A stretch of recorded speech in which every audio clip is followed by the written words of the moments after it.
So the government just released a new food pyramid and it looks absolutely nothing like the old one.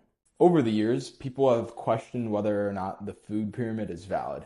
Now the government has updated their guidelines on the food pyramid. So just to give you a quick recap, here's what the old pyramid used to look like.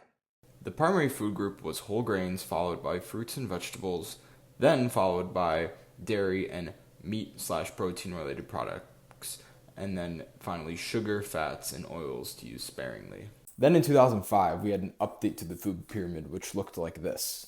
Much of it was about the same, with meat being a slightly smaller portion than before, and no mention of fats, oils, or sugar besides the small yellow sliver you see there. Then the last update we had regarding dietary guidelines was in 2011 when they created the My Plate guidelines, which was aimed at showing what a normal plate of food should look like. Finally, we also have this food pyramid that was created by the Harvard School of Public Health in 2017 that I found to give you another example of what an institution is saying about what we should be eating. Generally, it's very similar to what the government pyramid looks like. And now we have a brand new food pyramid. So tell me, what do you notice about this one compared to the previous one?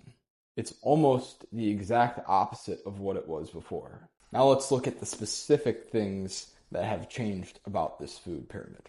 The first thing I'll start with is red meat and butter.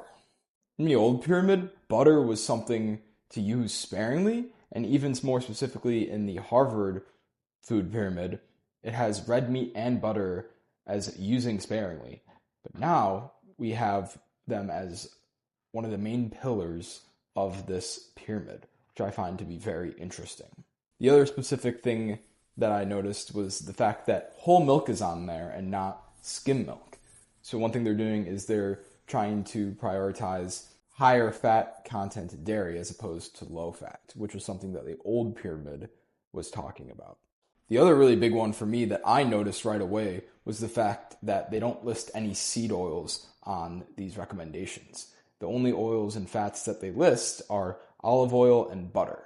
I find this one to be the most surprising because we've been told that seed oils have been a healthy fat for decades now, and for some reason it's not on this list of healthy fats. So I just find that interesting.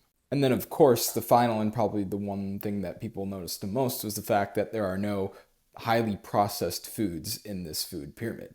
Now, if you go to their website, they talk about this a little bit more, but as you can see in the food pyramid, there is no highly processed foods on this list, and they are promoting whole foods, hence the slogan, eat real food.